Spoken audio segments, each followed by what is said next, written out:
Welcome to star TV. ముందుగా headlines చూద్దాం.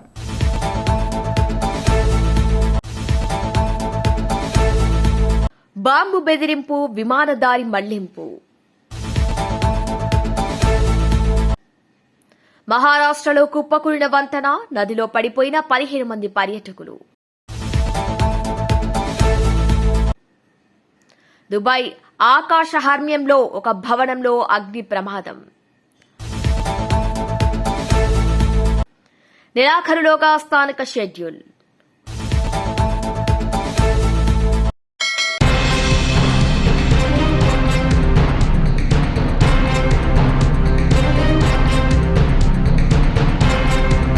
Nellore we are high స్కూల్లో పండగ వాతావరణం నెలకొంది. ఎన్నడూ లేని విధంగా తల్లిదండ్రుల కళ్లలో అవధులులేని ఆనందం కనిపించింది. ఇందుకు కారణం రాష్ట్ర పురపాలక పట్టణాభివృద్ది శాఖ మంత్రివర్యులు డాక్టర్ పొంగూరు నారాయణ మహాసంకల్పం. నిరుపేద విద్యార్థులకు అధునాతన సాంకేతికతతో డిజిటల్ విద్యను అందించేలా రూపుదిద్దిన వీఆర్ హై స్కూల్లో అడ్మిషన్లు ప్రారంభం మొదలు కావటమే వీఆర్ హై స్కూల్లో మంత్రి నారాయణ అడ్మిషన్ల ప్రక్రియ లాంఛనంగా ప్రారంభించారు. దీంతో అడ్మిషన్లు పొందిన అడ్మిషన్ల కోసం వచ్చిన తల్లిదండ్రులు విద్యార్థులతో వీఆర్ హై స్కూల్ కిటకిటలాడింది. తమ బిడ్డల కోసం అత్యాధునిక సౌకర్యాలతో మంత్రి నారాయణ అద్భుతంగా నిర్మించిన వీఆర్ పాఠశాలను చూసి ఇది కళ నిజమా అని తల్లిదండ్రులు అవాక్కయ్యారు. ఈ క్రమంలో మంత్రి నారాయణ, ఆయన సతీమణి రమాదేవి వీఆర్ పాఠశాలలో విద్యార్థులు తల్లిదండ్రులతో కలిసి మాట్లాడారు. మంత్రి నారాయణ గారికి జీవితాంతం రుణపడి ఉంటామని, తమ బిడ్డల భవిష్యత్తు గురించి ఆలోచన చేస్తున్న నారాయణ 10 కాలాల పాటు చల్లగా ఉండాలని భావోద్వేగంతో మంత్రి నారాయణ దంపతులకు వారు దీవెనలు అందించారు. ఈ సందర్భంగా రాష్ట్ర పురపాలక పట్టణ అభివృద్ది శాఖ మంత్రివర్యులు డాక్టర్ పొంగూరు నారాయణ మాట్లాడుతూ, గొప్ప చరిత్ర ఉన్న స్కూల్ ని వైఎస్సార్సీపీ హయాంలో మూతపడేసిందని, మా ప్రభుత్వంలో వీఆర్ హై స్కూల్లో నర్సరీ నుంచి 9వ తరగతి వరకు ఉంటుందని, వచ్చే సంవత్సరం ఇంటర్మీడియట్ వరకు నిరుపేద బిడ్డలకు కార్పొరేట్ స్థాయిలో విద్యను అందించబోతున్నట్లు ఆయన తెలిపారు. ఉదయం అల్పాహారం, మధ్యాహ్న భోజనం, సాయంత్రం స్నాక్స్, రవాణా సౌకర్యాలతో పూర్తి ఉచితంగా విద్యార్థులకు డిజిటల్ విద్యాబోధన అందుతుందన్నారు. అన్ని రకాల క్రీడా పరికరాలతో క్రీడా మైదానం కూడా ఏర్పాటు చేశామని తెలిపారు. నిజంగా నాకైతే చాలా చాలా ఆనందంగా ఉంది. ఈరోజు నా పుట్టినరోజు, కానీ ఈరోజు యాక్చువల్గా ఏదైతే వీఆర్ హై స్కూల్, నేను 6వ తరగతి నుంచి 10వ తరగతి దాకా ఏ స్కూల్లో అయితే చదివి ఈరోజు ఇంత ఉన్నత స్థితికి వచ్చాను, అదే స్కూల్ గత ప్రభుత్వం మూసేయటం జరిగింది. దానికి ఎలక్షన్స్ ముందు ఆ స్కూల్ని ఓపెన్ చేస్తామని చెప్పడం జరిగింది. మాట ప్రకారమే ఈ స్కూల్ని యాక్చువల్గా ఓపెన్ చేశాం. ఏంటి ఆ సౌండ్? ఇక్కడ ఏదైతే ఆ స్కూల్ని యాక్చువల్గా ఈరోజు అడ్మిషన్లు స్టార్ట్ చేశారు. యాక్చువల్గా 12వ తేదీ స్కూల్ స్టార్ట్ కావాలా. అయితే ఈ స్కూల్ ఏదైతే ఎన్సీసీ వాళ్ళు కావచ్చు, మా పిల్లలు, నా కుమార్తెలు, తల్లుళ్ళు, వాళ్ళు ఎవరైతే దీంట్లో ఎన్సీసీ వాళ్ళతో అసోసియేట్ అయ్యి ఈ స్కూల్ని పూర్తిగా ఒక ఇంటర్నేషనల్ స్టాండర్డ్లో తీర్చిదిద్దుతున్నారు. దానికి దాదాపు 80% వర్క్ అయిపోయింది. ఇంకా మరొక 20% వర్క్ ఉంది. దానికి మరొక వారం పడుతుందన్నారు. అందుకని ఇది రీఓపెనింగ్ 23 పెట్టుకున్నాం. అయితే 12 స్కూల్ స్టార్ట్ అయినాయి కాబట్టి పిల్లల్లో, తల్లిదండ్రుల్లో ఒక అయోమయం లేకుండా ఉండడం కోసంగా ఇవాళ అడ్మిషన్ ప్రాసెస్ చేసేమన్నాను. ఎవరైతే పేదలు, నిరుపేదలు సొసైటీలో ఉండారో, ముఖ్యంగా పాచి పని చేసుకునే తల్లిదండ్రులు ఉండారు, వాళ్ళకి రోజుకి 1000 రూపాయల నుంచి 3000 వస్తుంది. 3 ఇళ్లలో చేస్తే 3000 వస్తుంది. ఒక ఇంట్లో చేస్తే 1000 రూపాయలు వస్తుంది. కొందరు 4 ఇళ్లలో చేస్తున్నారు. ఎందుకంటే ఎలక్షన్ అప్పుడు నేను డోర్ టు డోర్ తిరిగితే ఆ సర్రేపల్లి కాలువ కట్ట, పెన్నా కట్ట, అదేవిధంగా 53వ డివిజను, ఇలాంటి వాటిల్లో వాళ్ళని అడిగే మీరేం చేస్తున్నారంటే ఆ తల్లులు చెప్పింది అదే. కొందరికి తండ్రులు లేరు, కొందరికి తల్లులు లేరు. అలా అనేకమైన నిరుపేదల సొసైటీలో నేను ఎలక్షన్ ముందు చూశాను. అందుకనే అనౌన్స్ చేశాను. ముఖ్యమంత్రి గారు కూడా చెప్పాను, నేను చదివిన స్కూల్ని రెనోవేట్ చేస్తున్నాను. గౌరవనీయ విద్యాశాఖ మంత్రి యువనాయకుడు లోకేష్ గారు కూడా చెప్పాను, ఒక మంచి స్కూల్గా చేయండి అని చెప్పారు. భారతదేశంలో నెంబర్ 1 స్కూల్గా దీన్ని తీర్చిదిద్దాలనే నా ఆశయం. దీనికి కావాల్సిన అకాడమిక్ సపోర్ట్ కూడా, అంటే గవర్నమెంట్ ఉంటుంది, గవర్నమెంట్ తోటే అకాడమిక్ సపోర్ట్ కూడా నారాయణ గ్రూప్ ఇస్తుంది. 2014-19లో ఇదే క్యాంపస్లో పైన ఇంటర్మీడియట్ స్టార్ట్ చేయించాను. ఆ ఇంటర్మీడియట్ టీచ్ చేయడానికి స్టాఫ్ కూడా నారాయణ గ్రూప్ నుంచి ఇచ్చారు. నెలకు 6 లక్షల రూపాయలు పే చేశారు. కానీ గత ప్రభుత్వం ఆ హాస్టల్ మూసేసింది. ఒక 300 మందికి 150 మంది నెల్లూరు జిల్లా వాళ్ళకి, 150 మంది బయట జిల్లాల వాళ్ళకి కూడా ఇచ్చారు అడ్మిషన్. కానీ గత ప్రభుత్వం అది మూసేసి ఒక డే స్కాలర్ నామకే వస్తు పెట్టింది. స్కూల్ అయితే పూర్తిగా మూసేసింది. అయితే నాకు ఎక్కువ సాటిస్ఫాక్షన్ ఎందుకు ఇస్తుందంటే, ఈ స్కూలు రెనోవేషన్ అయిన తర్వాత అనేక మంది నెల్లూరులో పుట్టి పెరిగి ఉన్నత స్థాయికి పోయిన వాళ్ళు కొందరు తీసుకొచ్చి ఇక్కడ చూపించారు. డిఎస్ఆర్ కన్స్ట్రక్షన్ సుధాకర్ రెడ్డి గారు వాళ్ళ మేనేజ్మెంట్ని సుధాకర్ రెడ్డిని తీసుకొచ్చి చూపిస్తే, స్కూల్ చూడంగానే నేను కూడా నెల్లూరులో ఒక స్కూల్ చేస్తానని మూలాపేట గర్ల్స్ హై స్కూల్ని మ్యాప్ చేసుకున్నారు. దాన్ని చేయబోతున్నారు. నిన్నే నాకు యాక్చువల్గా చెప్పి పంపించారు, నాయుడు దర్శనారెడ్డి వాళ్ళు మేము కూడా ఒక స్కూల్ చేస్తాము అని. నిజంగా చాలా హ్యాపీగా ఉంది. ఇప్పటికే 4 వచ్చారు, 4 స్కూల్స్ చేస్తామని. Really I'm very happy. ఎందుకంటే ఏదైనా ఒక మోడల్గా చేసి చూపిస్తే ఎంతోమంది ఉన్నారు. దాతలు నెల్లూరులో పుట్టి పెరిగి ఉన్నత స్థితికి పోయిన చాలామంది ఉన్నారు. వాళ్ళందరి యొక్క సహాయంతో నెల్లూరులో ఉన్న 54 స్కూల్స్ని ఇదే విధంగా తీర్చిదిస్తానని ఈరోజు ఈ సందర్భంగా తెలియజేస్తూ ఈ కార్యక్రమం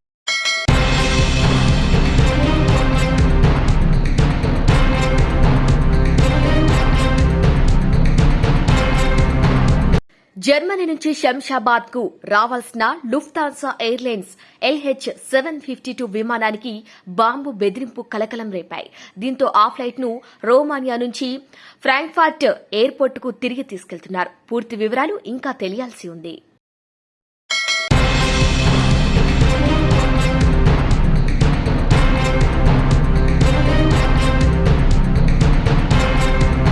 పేద విద్యార్థుల భవిష్యత్తుకు బలమైన ఆధారంగా నిలిచిన తల్లికి వందనం పథకం విజయవంతంగా అమలవుతున్న సందర్భంగా రాయచోటి పట్టణంలోని మంత్రి క్యాంపు కార్యాలయంలో రాష్ట రవాణా యువజన క్రీడా శాఖ మంత్రి మండిపల్లి రాంప్రసాద్ రెడ్డి ఆదివారం నాడు లబ్దిదారులతో కలిసి ముఖ్యమంత్రి చంద్రబాబు నాయుడు చిత్రపటానికి పాలాభిషేకం నిర్వహించారు. ఈ సందర్భంగా భారీ కేక్ను కట్ చేసి పథకం విజయాన్ని ప్రజలతో కలిసి జరుపుకున్నారు. పథకంతో ఆర్థికంగా వెనుకబడిన విద్యార్థులకు బ్యాంకు ఖాతాలో నేరుగా నిధులు జమ అవటం విద్యలో వెలుగులు నింపిందని మంత్రి పేర్కొన్నారు. తల్లిని గౌరవించడం అనేది ఒక కుటుంబానికి మాత్రమే కాదు, సమాజానికి పునాది.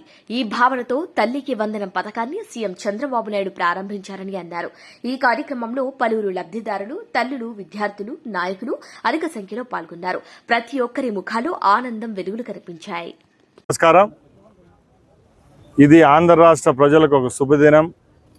ముఖ్యంగా గౌరవ ముఖ్యమంత్రి చంద్రబాబు నాయుడు గారు ఎన్నికల ముందు ఏమైతే హామీలు చెప్పారో ఒక్కొక్కటిగా ఈరోజు ప్రజలకు చేరువ చేస్తున్నారు. దానిలో భాగంగానే రాష్ట్ర ప్రభుత్వం ఏదైతే సూపర్ 6 పథకాల్లో ఒకటైన వంటి ఆడబిడ్డలు స్కూలుకు పోతే 15,000 రూపాయలు ఇస్తామని చెప్పారో దాన్ని తూచా తప్పకుండా ఒకేసారి 67 లక్షల మంది విద్యార్థినులకు సుమారు 8,500 కోట్ల రూపాయలు బ్యాంకుల్లో చెల్లించడం జరిగిందంటే ఇది ఒక చరిత్ర. గత ముఖ్యమంత్రి జగన్మోహన్ రెడ్డి ఆ రోజు ఎన్నికల హామీగా ఇదే హామీని తీసుకొని వచ్చారు, వేరే పేరు చెప్పి. ఆ రోజు ఫట్టుమని 40 లక్షల మందికి ఇచ్చే పరిస్థితిలో కూడా లేడు. 5 సంవత్సరాల కాలం గడిపిన తర్వాత ఏదైతే మా నాయకుడు చెప్పాడో ఈరోజు ప్రజలకు చేరువ చేయడం జరిగింది. ప్రజలందరూ చూస్తున్నారు. ఏదైతే హామీ చెప్పామో ఒక్కొక్కటిగా ప్రజల ముందుకు వస్తూ ఉంది. సుమారు 64 లక్షల పెన్షన్లు చెప్పాం. తూచా తప్పకుండా 1వ తారీఖున 64 లక్షల పెన్షన్లు లబ్ధిదారులకు ఇస్తున్నాం. అలాగే డిఎస్సి చెప్పడం జరిగింది. ఈరోజు డిఎస్సికి అన్ని ఏర్పాట్లు జరిగాయి. రేపు నెలలో డిఎస్సి పరీక్షలు జరుగుతాయి. రాష్ట్రంలో 16,500 మంది నిరుద్యోగులకు ఉద్యోగ కల్పన జరుగుతూ ఉంది.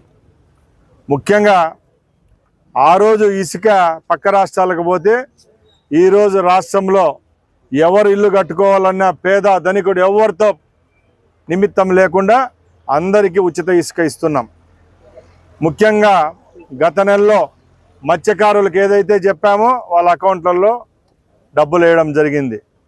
నిన్న ఏదైతే అతిపెద్ద స్కీమ్ 8,500 కోట్ల రూపాయలతో ఈరోజు అందరికీ ఒక కుటుంబంలో ఒకరు కాదు, ఇద్దరు కాదు, ముగ్గురు కాదు, మన నియోజకవర్గంలోనే ఒక తల్లిదండ్రులకు 7 మంది బిడ్డలుంటే 7 మందికి ఒకే రోజు అకౌంట్లలో జమ చేశారంటే ఇది తెలుగుదేశం పార్టీ అలాగే చంద్రబాబు నాయుడు గారి గొప్పతనమని పత్రికాముఖంగా తెలియజేసుకుంటున్నాం.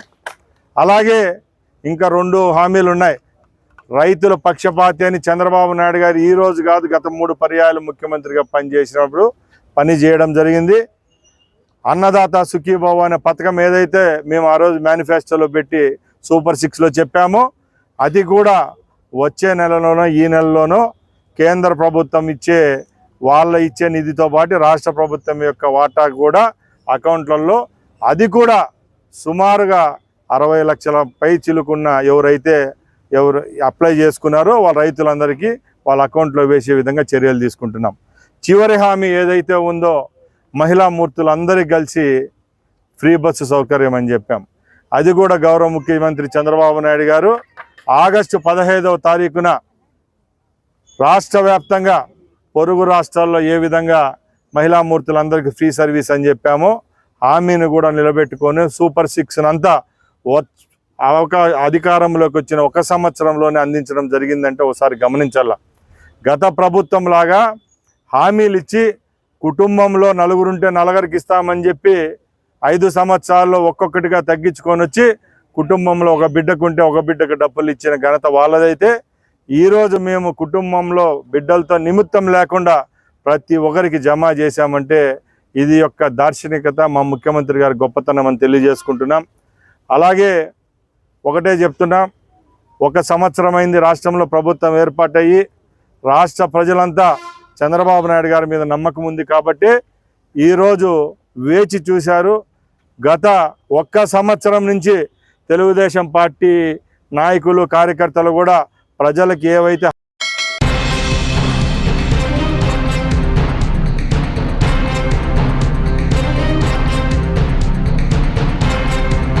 దుబాయ్ ఆకాశ హార్మ్యంలో ఒక భవనంలో అగ్ని ప్రమాదం సంభవించింది. దాదాపు 4,000 మందిని భవనం నుండి బయటికి పంపించాయి రెస్క్యూ బృందాలు. రెస్క్యూ బృందాలు త్వరగా స్పందించడం వలన అదృష్టవశాత్తు ఎలాంటి ప్రాణ నష్టం జరగలేదు. ఇంకా పూర్తి సమాచారం తెలియాల్సి ఉంది.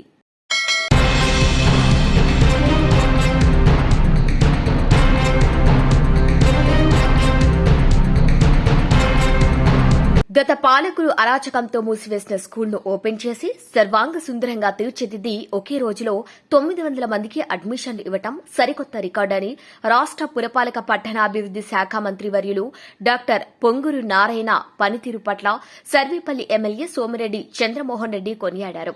నెల్లూరు వీఆర్ హైస్కూల్లో మంత్రి నారాయణను మాజీ మంత్రి సర్వేపల్లి ఎమ్మెల్యే సోమిరెడ్డి చంద్రమోహన్ రెడ్డి కలిసి పుట్టినరోజు శుభాకాంక్షలు తెలియజేశారు.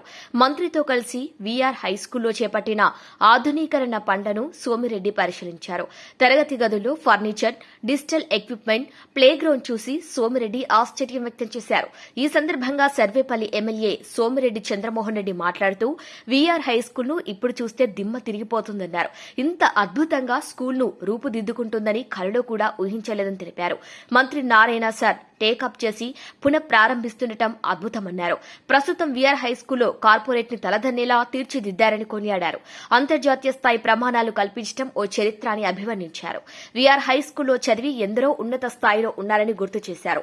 వీఆర్సీలో లా కాలేజ్ ఎన్నికల్లో నిలిచి నేను పాలిటిక్స్ చేశానని మననం చేసుకున్నారు. అటువంటి స్కూల్ను గత పాలకులు మూసివేయడం చాలా బాధ కలిగించిందని విచారం వ్యక్తం చేశారు. అయితే నేడు కూటమి ప్రభుత్వం వచ్చాక మూతపడ్డ స్కూల్ని తిరిగి తెరిపించడం గొప్ప విషయమని మంత్రి నారాయణ పనితీరును అభినందించారు. తాను నడిపే స్కూల్ కి మించి వీఆర్సీని సిద్దం చేయడం గొప్ప విషయమన్నారు. అదేవిధంగా 900 మంది అడ్మిషన్స్ ని ఒక్క రోజులో చేయడం అభినందనీయమని కొనియాడారు. ప్రజలు మంత్రి నారాయణకు రుణపడి ఉండాలని ఆకాంక్షించారు. పేద పిల్లల స్కూల్ కోసం పాటుపడ్డ మంత్రి కుమార్తెలకు కూడా మాజీ మంత్రి సర్వేపల్లి ఎమ్మెల్యే సోమిరెడ్డి చంద్రమోహన్ రెడ్డి ధన్యవాదాలు తెలిపారు.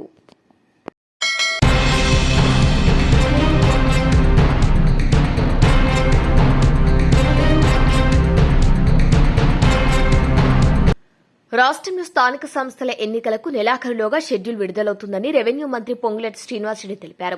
వచ్చే కేబినెట్ సమావేశంలో చర్చించిన అనంతరం ఎన్నికల తేదీలపై స్పష్టత వస్తుందన్నారు.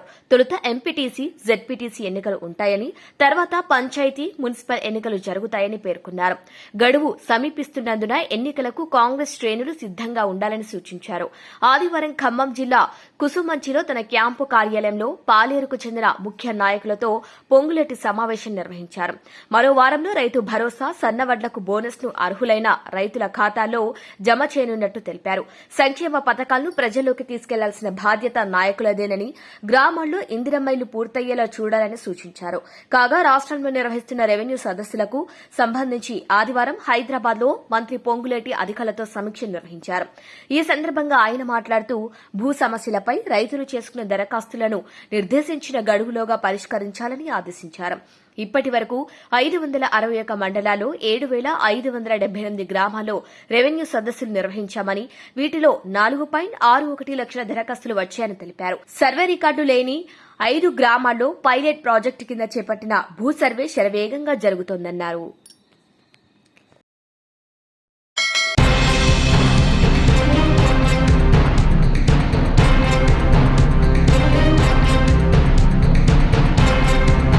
మహారాష్ట్రలో కుప్పకూలిన వంతెన నదిలో 15 మంది పర్యాటకులు పడిపోయినట్టుగా తెలుస్తోంది. ఇక 6 పర్యాటకులు మృతి చెందినట్లు సమాచారం. పూణేలోని ఇంద్రయాని నదిపై ఈ వంతెన కుప్పకూలినట్టుగా తెలుస్తోంది. ఇక ఈ ఘటనలో నదిలో పడి సుమారు 15 మంది పర్యాటకులు చిక్కుకున్నారు. ఇక ఘటనా స్థలానికి రెస్క్యూ టీం బృందాలు చేరుకొని సహాయక చర్యలు చేపడుతున్నాయి.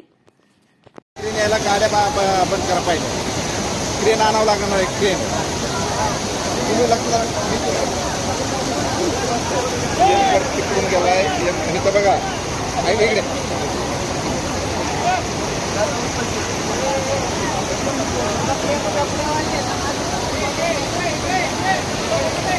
वर घ्या.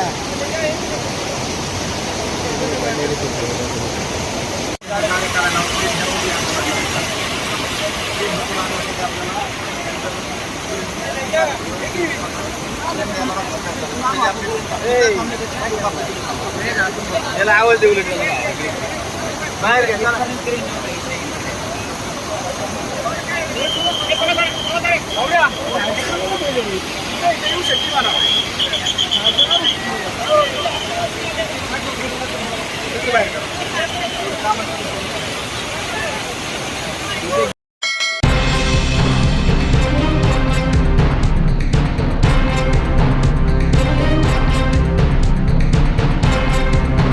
బులెటిన్ ముగించే ముందు హెడ్లైన్స్ మరొకసారి.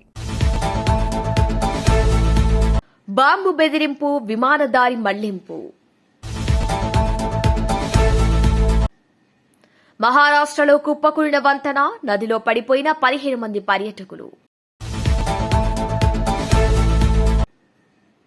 దుబాయ్ ఆకాశ హార్మ్యంలో ఒక భవనంలో అగ్ని ప్రమాదం.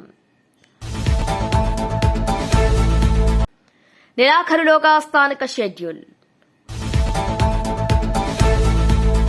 Bulletin updates keep watching star TV.